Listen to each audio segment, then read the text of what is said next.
कुछ देर बाद मैंने शर्त के साथ हाँ कह दिया कि आप यह बात अपने तक ही सीमित रखना। इसके लिए वह भी तैयार हो गया था। उस दिन शाम 5 बजे तक हम दोनों की बातें होती रही। इसके बाद मेरी मम्मी लोग मार्केट से वापस आ गई थी, तो मैंने चैटिंग बंद कर दी। मैं बस यही सोच रही थी कि यह सब फ़ोन तक ही सीमित रहने वाला है। यहाँ शादी में ऐसा कुछ ज़्यादा होने वाला नहीं है, क्योंकि यहाँ ऐसा मौका ही नहीं मिलने वाला है कि हम दोनों के बीच कुछ हो। और शादी होने के बाद मैं अपने घर चली जाऊंगी और दीपक जी वापस अपने शहर चले जाएंगे। इसलिए 5 दिन तक बस ऐसे ही टाइम पास चलेगा। लेकिन मुझे क्या पता था कि दीपक जी ने मुझसे भी आगे की सोच रखी थी। आगे जो मेरे साथ हुआ उसकी तो कोई उम्मीद ही नहीं थी, क्योंकि इतनी भीड़ भाड़ में हम दोनों का मिलना नामुमकिन था। लेकिन किस्मत में कुछ और ही लिखा था। हुआ यूं था, उसी रात हम सब खाना पीना खाने के बाद अपने अपने कमरे में चले गए।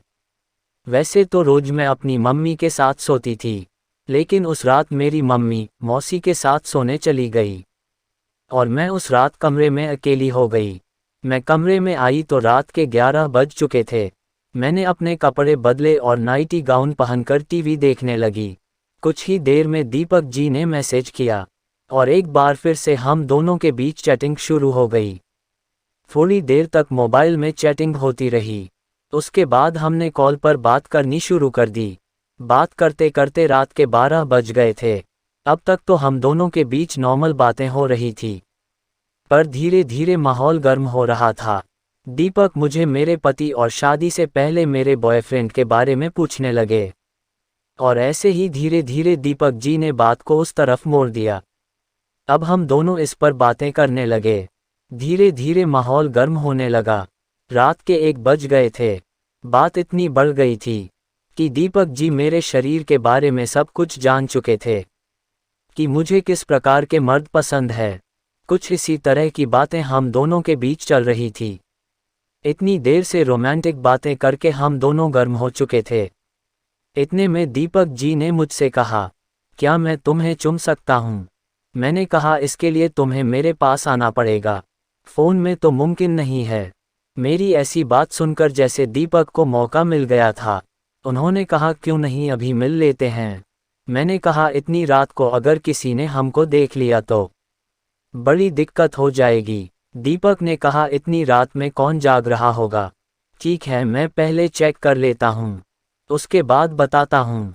फिर दीपक ने फ़ोन काट दिया और कुछ ही देर बाद फ़ोन करके कहा, बाहर कोई नहीं है, अगर तुम तैयार हो तो हम मिल सकते हैं। मैंने कहा, ठीक है, लेकिन केवल किसके लिए मिलेंगे और किस से ज़्यादा कुछ नहीं करूँगी। उन्होंने कहा, ठीक है। मैं अपने कमरे से बाहर निकली और कमरे का दरवाज़ा बाहर से बंद कर दिया और उनके कमरे की तरफ चल पड़ी।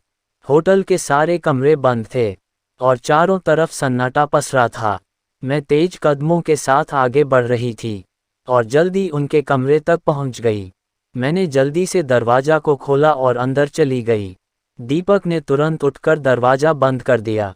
वह मेरी तरफ देखते हुए मुस्कुराए और मेरा हाथ अपने हाथों में ले लिया। फिर वह मुझे बिस्तर की तरफ ले जाने लगे, लेकिन मैंने कहा, मुझे जल्दी वापस जाना है। आपने जिस काम के लिए बुलाया है वह यही कर लीजिए। उसके बाद दीपक जी ने वहीं खड़े खड़े किस किया और मुझे उसे हाल में कर दिया, जो कोई भी औरत मर्द के पास से वापस नहीं जाना चाहेगी। तभी दीपक ने मुझे, आपको ये कहानी कैसी लगी कमेंट करके ज़रूर बताएं।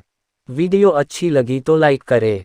इस तरह की और कहानी सुनने के लिए हमारे चैनल को सब्सक्राइब करें।